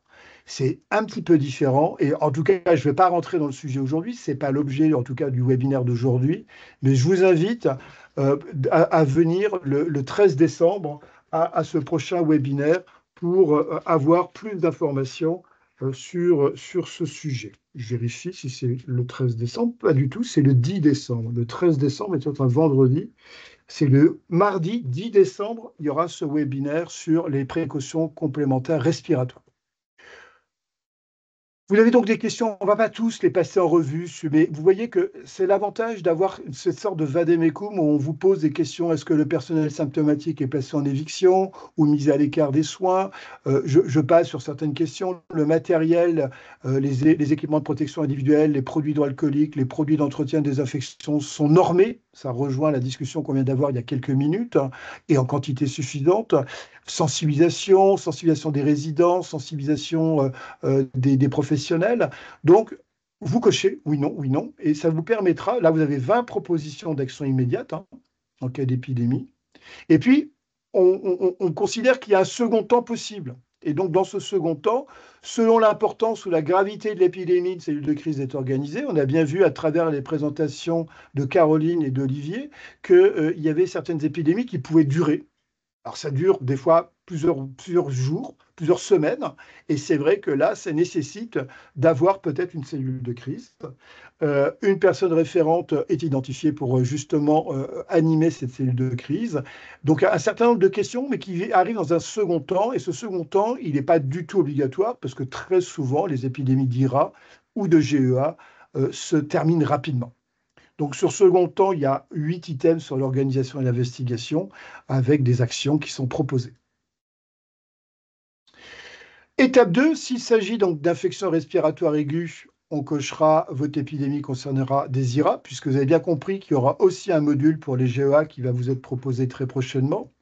Donc, votre épidémie, aujourd'hui, ça ne concerne que les IRA. Les GEA, ça va venir.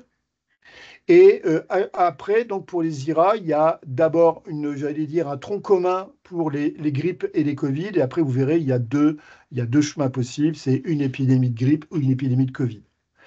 Donc là, ça va être réactualisé, parce qu'on parle encore de précautions complémentaires gouttelettes. Et je viens de vous dire que depuis octobre 2024, on ne devrait plus parler de précautions complémentaires gouttelettes, mais de précautions complémentaires respiratoires. Mais laissons-nous du temps pour ce changement. On va se laisser 1 an ou 2 et vous verrez, ça va très bien se passer. Si la chambre individuelle n'est pas possible, donc on demande effectivement, il y a un avis de l'EMH, l'OH qui peut être demandé. Il y a des questions qui sont posées sur le masque chirurgical et porté par le résident si possible, et porté en permanence par tous les professionnels de la structure. Et vous voyez, à chaque fois, c'est des questions qui sont très simples. C'est oui ou c'est non. Ça peut être effectivement, c'est pas toujours porté par les professionnels. Port du masque FFP2, l'aération régulière des locaux, un examen cytobactériologique est réalisé ou un prélèvement nasopharyngé, des émocs ou antigènes urinaires. Ça, les émocs ou l'antigène urinaire, c'est pour le diagnostic potentiel de légionellose, par exemple. On va avoir une épidémie de légionellose. Et puis, je vous ai dit donc, que dans les IRA, il y avait 2 cas de figure, la grippe ou la Covid-19. Donc, vous cochez selon la situation dans laquelle se trouve l'établissement. Donc, vous suspectez le virus de la Covid. Et là, à nouveau, vous allez avoir une sorte de petit questionnaire, mais c'est toujours très court. On estime que le temps de remplissage de l'ensemble de cette checklist, c'est 10 minutes. 10 minutes, ce n'est pas 2 heures, c'est 10 minutes. Alors, bien sûr, je mets plus de temps à vous raconter la checklist qu'à la lire et à faire oui ou non. Donc, des précautions sont prescrites. Le dépistage de la Covid-19 est réalisé ou pas. Pour le personnel de la structure, est-ce qu'il y a un dépistage des professionnels à contact à risque, parce qu'on peut avoir des professionnels à risque.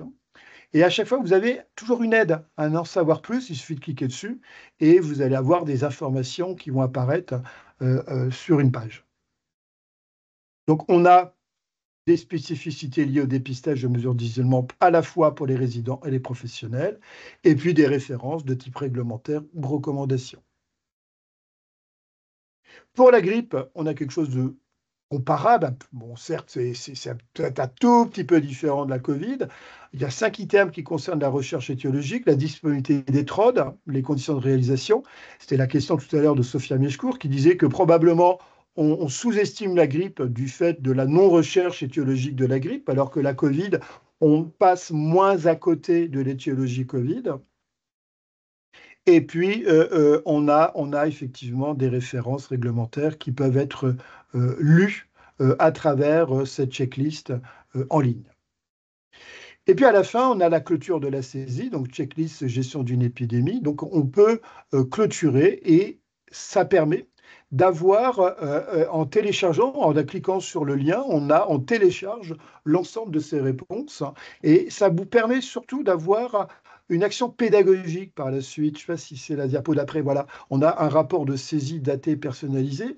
Ça permet de voir que par rapport à la situation d'IRA de votre établissement, grippe ou Covid, par rapport donc à cette checklist qui est quand même assez volumineuse, même si elle se remplit rapidement, avec des questions pas très compliquées, de voir que dans cette épidémie que vous avez vécue, que vous venez de vivre, eh bien dans les mesures immédiates ou dans les mesures éventuellement dans un second temps, si par malheur cette épidémie avait duré, ça permet de comprendre là où on a peut-être été moins performant. Vous voyez, il y a du vert à peu près partout, en tout cas dans la première page. On a beaucoup de rouge dans la deuxième page. Alors, du rouge dans le second temps, c'est peut-être parce que ça ne vous concernait pas, mais ça permet comme ça de pouvoir travailler sur qu'est-ce qu'on peut améliorer pour prévenir, ou plus loin pour anticiper la prochaine épidémie, parce qu'on ne va pas se mentir, hein, dans un EHPAD, dans un FAM, dans une masse, des épidémies de GEA ou d'IRA, vous en aurez tout le temps, tous les hivers. Alors c'est vrai qu'avec la Covid, cette saisonnalité avait un peu disparu parce que la Covid, les vagues Covid apparaissaient un petit peu quand elles le voulaient, ce qui est moins le cas de la grippe, qui est quand même une maladie très saisonnière. Mais au moins une chose est sûre, si vous n'avez pas d'épidémie durant l'hiver qui va arriver, vous en aurez probablement une l'hiver suivant ou une autre encore l'hiver d'après. Donc, travailler à partir de cette checklist sur les points peut-être qui ont été moins performants, ça vous permettra d'anticiper les prochaines épidémies. Donc, la perspective, c'est le travail de mise à jour. Je viens de vous dire que la prévention complémentaire R et prévention complémentaire gouttelette venait de disparaître au profit d'une seule entité qu'on appelle prévention complémentaire respiratoire. On vous en parlera tout au long de l'année 2025. Et je vous ai dit en teasing, il y aura une présentation, il y aura un webinaire organisé par le CEPIAS le mardi 10 décembre. Donc cette fois-ci, j'espère ne pas me tromper dans la date. Mais il y aura un accompagnement qui se fera tout au long de l'année 2025 avec des formations, avec des groupes de travail, avec un certain nombre de choses qu'on va vous préparer, nous, les CEPIAS, dont le CEPIAS Grand Est, pour justement vous permettre d'être plus à l'aise avec ces nouvelles recommandations. Par rapport à l'outil que je viens de vous présenter, l'outil Primo, donc il va évoluer, puisqu'il va y avoir un travail sur les GEA, et il y aura là aussi tout un outil qui vous permettra de voir comment vous vous situez par rapport à la prise en charge des GEA. Et puis, il y aura des outils qui permettent de gérer des plans d'action. Et les bilans, si vous faites ça en ligne, ça permettra aussi d'avoir des réponses pour les bilans régionaux et ça permettra de voir, j'allais dire, ça ne va pas remplacer le travail que Caroline vous a présenté, mais ça viendra en complément de son travail et ça permettra probablement d'affiner sur les points qui fonctionnent le moins bien quant aux mesures de prévention à mettre en place en cas d'épidémie. Voilà, j'en ai fini, j'enlève le partage. Et je reviens vers vous. Et si vous avez des questions, n'hésitez surtout pas. Ne soyez pas, en tout cas, affolés sur les les actuelles nouvelles précautions complémentaires respiratoires qu'on travaillera à vos côtés, ESMS, et aussi établissements sanitaires, parce qu'il va y avoir un certain nombre de choses à mettre en place, à discuter et à faire en sorte que vous soyez à l'aise avec ces nouvelles recommandations. La parole est à vous. Carole, vous voulez faire un complément? Dans le chat, Loïc, je vois pas il y a des questions. Il y a des questions sur le fait qu'il y a des gens, malheureusement, qui ne seront pas disponibles le 10 décembre. Bien sûr, ça sera enregistré et le support sera disponible sur le site du CEPIAS, bien sûr.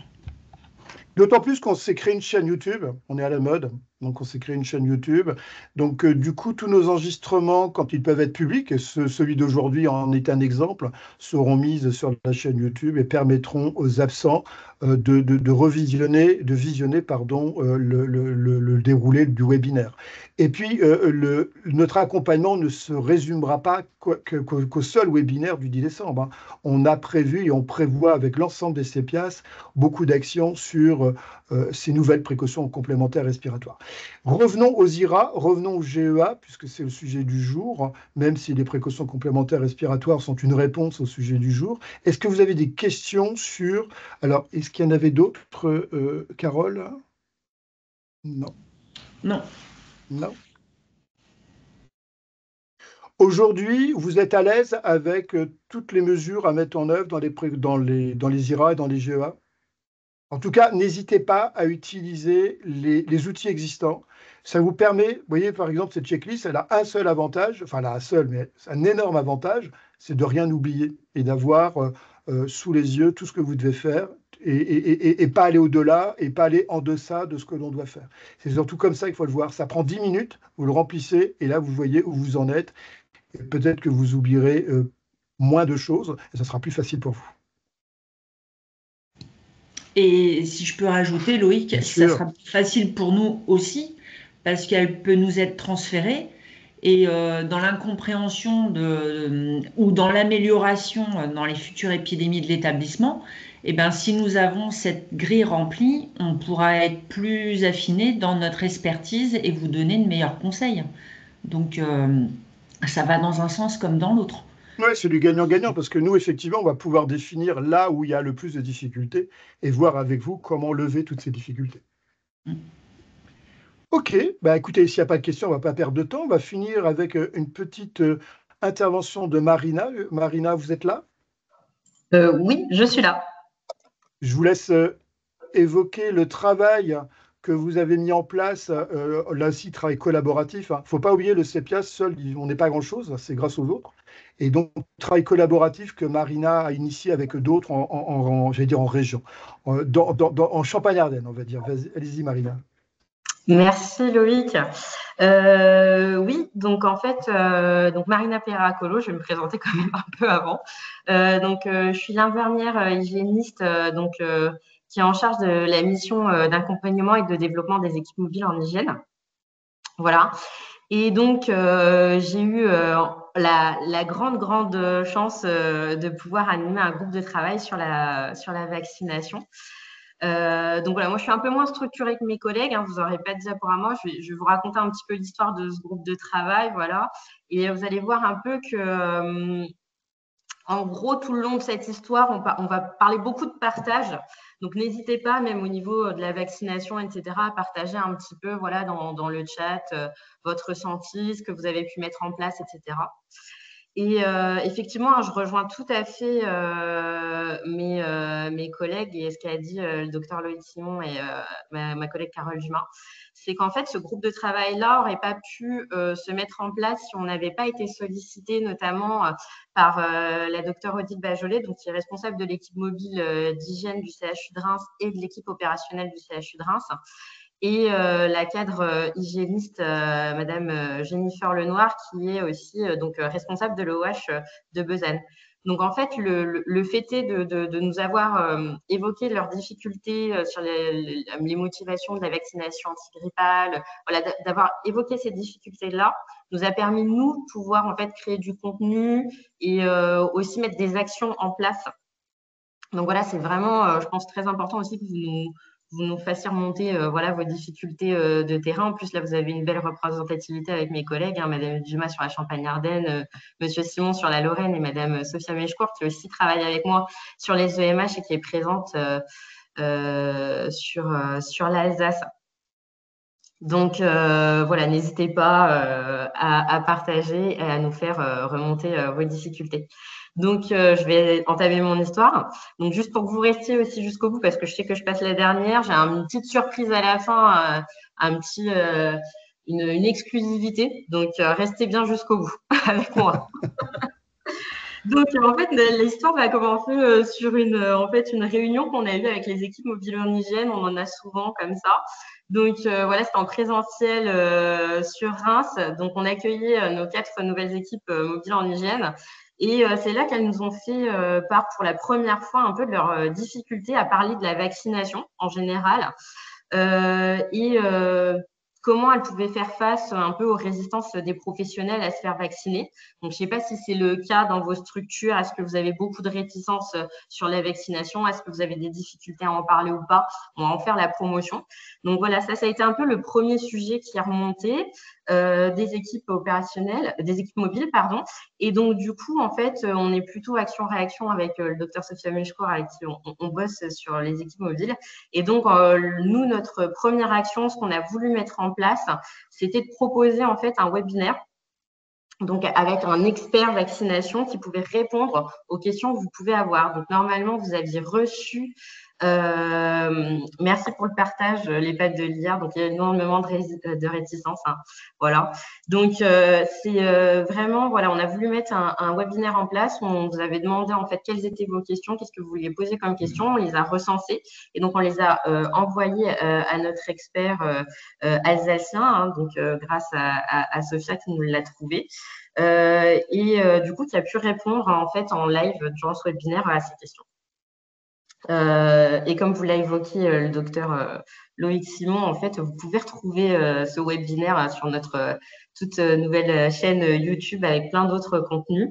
Donc, n'hésitez pas à aller voir. Il a répondu déjà, je pense, voilà, sur l'efficacité du vaccin, quels pouvaient être des leviers de communication à mettre en place, etc., etc. Donc, n'hésitez pas à aller déjà visionner cette première partie. Et donc ensuite, j'ai été de nouveau interpellée, toujours sur le même sujet, c'est-à-dire vraiment quels outils on peut mettre en place, qu'est-ce qui peut être fait, comment on peut améliorer, comment on peut faire que nos chiffres s'améliorent, voilà, comment on peut faire que les professionnels se vaccinent. Donc là, et il y avait aussi cette volonté, pardon, de vouloir en fait pouvoir échanger avec ses collègues EOH, EMH, etc., des autres structures et de pouvoir aussi créer quelque chose ensemble. Donc, c'est là, avec Sarah Tahani, donc notre ancienne interne au CEJAS Grand Est, qu'on a décidé de monter un peu ce groupe de travail en Champagne-Ardenne. Et nous, on avait comme objectif dans ce groupe de travail-là, vraiment de créer un espace d'échange entre différents professionnels, donc que ce soit créer des ponts entre les équipes opérationnelles en hygiène, les équipes mobiles en hygiène qui pourraient intervenir sur les ESMS, mais également dans le milieu du sanitaire, avec les infirmières de santé au travail. On a eu aussi les équipes multidisciplinaires en antibiothérapie. On a eu aussi le docteur Isabelle Quatreçou qui était présente pour représenter aussi l'ARS Grand Est. Et donc, en fait, collectivement, on voulait voilà, créer un espace d'échange et créer et encourager de l'intelligence collective pour essayer de trouver, en fait, des leviers à mettre en place pour justement s'améliorer. Et donc, renforcer aussi les compétences des professionnels impliqués dans ce groupe de travail, partager les outils, partager leurs difficultés. Parce que c'est vrai que, voilà, quand on partage un peu ces difficultés et ce qu'on met en place, on se sent aussi beaucoup moins seul. Donc, du coup, ça a permis aussi de rassurer aussi certains professionnels en se disant voilà, je m'épuise, je mets tout un tas de choses en place, j'ai l'impression d'avoir des résultats très limités et au final, je vois qu'à côté, c'est pareil, etc. Donc, alors, c'est pas très heureux ce que je viens de vous dire parce qu'au final, on a l'impression qu'on n'y arrive pas, mais en même temps, on se sent moins seul et on voit aussi ce que les autres font et on peut partager aussi ce qui fonctionne, ce qui ne fonctionne pas et ça crée en gros une connexion aussi, donc qui est importante. Donc vraiment, nous, le ressenti, ce qu'on a eu avec Sarah sur ce groupe quand on l'a animé, c'était vraiment, on sentait un épuisement, hein, vraiment des gens qui étaient, eux, très volontaires, qui avaient envie que les choses s'améliorent, qui avaient envie que la vaccination se passe bien et qui débordaient vraiment d'initiatives et de créativité et qui se démotivaient et perdaient vraiment voilà, ce sens de vouloir vacciner et se démotiver vraiment dans les actions qu'ils pouvaient mettre en place. Donc, vraiment une fatigue organisationnelle importante. avec des freins, je pense que vous connaissez, alors vous n'hésitez pas, mais vraiment le frein qui a été le plus, on va dire, identifié, c'est une adhésion limitée quand même des professionnels sur ce type de sujet. Ou quand vous venez leur parler de ça, bah, c'est pas forcément, forcément évident, ça les intéresse pas forcément beaucoup. Des résistances aussi individuelles à la vaccination. Il y avait aussi une perception de protection assez courte. Donc, le fait de se vacciner tous les ans, c'était quand même déjà un gros frein aussi. Et puis, il y avait une confiance un petit peu très importante sur les EPI en disant que c'était quelque chose qui n'avait pas nécessité forcément de se vacciner, que si on portait des EPI, ça se passait bien. Donc, voilà, c'était plein de choses comme ça qui étaient mis, qui semblaient un peu difficiles à surmonter. Du coup, on a essayé de réfléchir un petit peu tous sur comment améliorer les différents freins qui pouvaient être évoqués. Et les pistes de réflexion se sont aussi amenées vers avoir des objectifs un peu smart, c'est-à-dire très spécifiques. Avoir déjà une connaissance de son taux de vaccination et se dire, bon, écoutez, si je suis, je sais pas, je raconte n'importe quoi, à 10%, pas se dire, bon, allez, cette année, je me donne un super objectif, je vais être à 80%. Voyez, c'est d'essayer de gravir un peu les échelles et pas trop vite, quoi. Essayer de le faire pas à pas. Donc ça, c'était une première, on a une première idée. Alors, je vois aussi, on a aussi eu énormément, je ferai une vaccination grippe avec l'homéopathie de la part du personnel. Ouais, vous voyez plein de choses comme ça qui peuvent revenir. Donc voilà, des idées reçues et pas mal d'idées reçues un peu aussi comme ça, quoi. Donc du coup, comment lutter à ça? Donc déjà, quand on est en équipe mobile en hygiène, en équipe opérationnelle hygiène, ou qu'on est un peu responsable de la prévention, ou qu'on veut avoir des résultats, déjà avoir des objectifs atteignables et mesurables et ne pas se dire je passe de 10% à 40% du jour au lendemain comme ça. Il y a eu aussi beaucoup l'idée qui est revenue d'équipes mobiles de vaccinateurs ou avec des vaxi-trucks, même comme sur l'image du food truck, où en fait, c'était des équipes qui se déplaçaient et qui vaccinaient pour faciliter justement cette adhésion, pas avoir aux professionnels à se déplacer, à s'inscrire, etc. Donc ça peut être une idée qui est ressortie. Le ciblage avait été beaucoup fait sur l'antigrippal. Donc, comme j'ai entendu mes collègues parler, c'est vrai que c'était peut-être la vaccination antigrippale, c'est pas forcément les professionnels n'y adhèrent peut-être un peu moins que le Covid à l'heure actuelle. Donc ça, c'est vrai de cibler déjà sur l'antigrippal. Et surtout, ce qui est revenu, c'était vraiment la méthode de communication à employer pour parler de vaccination, qu'est-ce qui pouvait être mis en place, qu'est-ce qu'on pouvait faire pour que ce soit efficace. Et on a eu 2 idées comme ça qui sont revenues. En plus de je vais dire ce qui est déjà déployé par les CEPIAS, par exemple, en termes de communication. Si vous allez quand même sur les sites des différents CEPIAS, vous allez voir que vous pouvez retrouver déjà quand même beaucoup d'outils pour parler de vaccination ou de la grippe, etc. Comme le CEPIAS Occitanie a développé tout un tas d'outils sur le sujet, même pour parler aux usagers. Vous avez aussi des escape games qui existent, qui peuvent être mis en place. Donc, nous, on est parti sur l'idée d'ambassadeur, en fait, d'ambassadeur de la vaccination, mais au sein, de l'établissement, c'est-à-dire des professionnels connus et reconnus au sein de l'établissement qui ont un certain leadership, qui vont pouvoir, en fait, en plus de ce qu'apporte l'équipe opérationnelle d'hygiène ou l'équipe mobile en hygiène ou le service de médecine de santé au travail, ou l'encadrement, apporter quelque chose en plus en se disant, c'est de collègue à collègue, on se parle, on parle vaccination. C'est d'apporter les messages de manière complètement différente et un peu plus, on va dire, informelle. Donc, on a travaillé ça avec eux pour qu'ils puissent mettre ces ambassadeurs en place. Donc, on a créé aussi des petits badges, un petit flyer avec des messages un peu clés qu'ils pouvaient avoir. Et il y a même un établissement qui a interpeller les représentants des usagers aussi, pour aller parler justement aux professionnels, pour avoir encore un discours encore différent de ceux, en fait, de professionnel à professionnel, qui a mis, en fait, ce système-là en place. Donc, et avec ces ambassadeurs-là, donc il y avait des médecins, des étudiants aussi qui ont été voilà, ambassadeurs, des ASH, des aides-soignants, des infirmiers. Vraiment, tout le monde a été concerné, donc a été véhiculé un peu ce message de vaccination.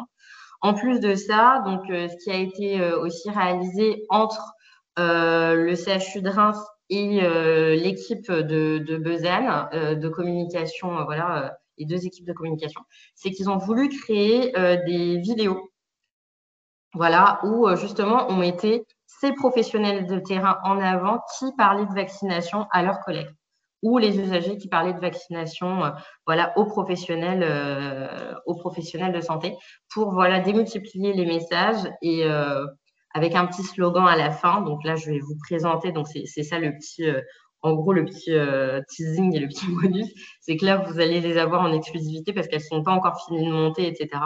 Donc on va les finir, elles vont être diffusées prochainement.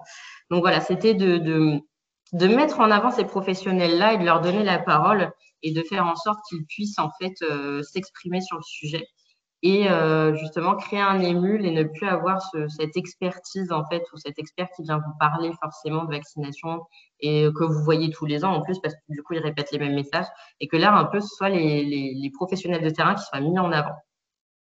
Donc je vais vous partager 2 vidéos parce que c'est celles qui sont le plus avancées. Donc, une déjà avec l'équipe multidisciplinaire en antibiothérapie et les étudiants. Alors, c'est celle-là. Hop là. Donc, est-ce que vous la voyez? Elle va apparaître apparemment. Elle va apparaître. Elle n'est pas apparue encore. Alors, j'ai peut-être un petit problème de réseau. Non, c'est bon. Il y a Dr Mickel. Merci, vous me rassurez. Donc, il suffit de cliquer maintenant sur Play et puis ça devrait te lancer. Parfait, merci Loïc.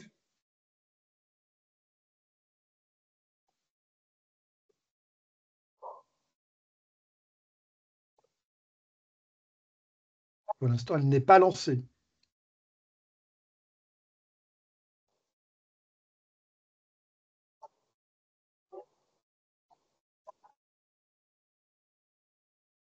Vous avez validé le Play? Ah, voilà, ça devrait, si vous cliquez sur lire, ça devrait marcher maintenant. J'espère.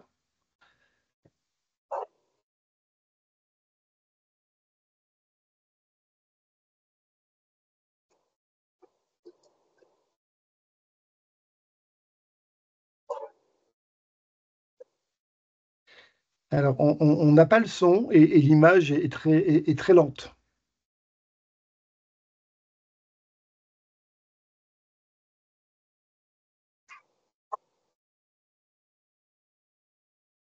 Voilà, vous avez eu la première. Hop. Je ne sais pas si nos collègues ont entendu quelque chose. Non, moi, j'ai rien entendu. On n'entend pas et ça défile très très doucement en fait. Très lentement. Oui, mais j'ai un problème de connexion. Hein. J'ai eu du mal à me connecter déjà à vous. Donc c'est dommage. Est-ce que si tu coupes ta caméra et tu lances la vidéo, peut-être que ça va changer, peut-être. Merci Sophia pour l'idée, je vais faire ça.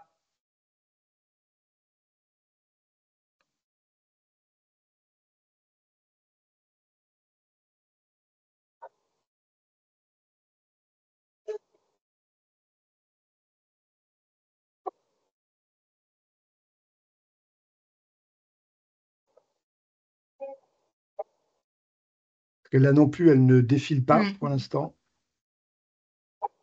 Je pense que vous n'avez pas suffisamment de bandes passantes pour les faire défiler.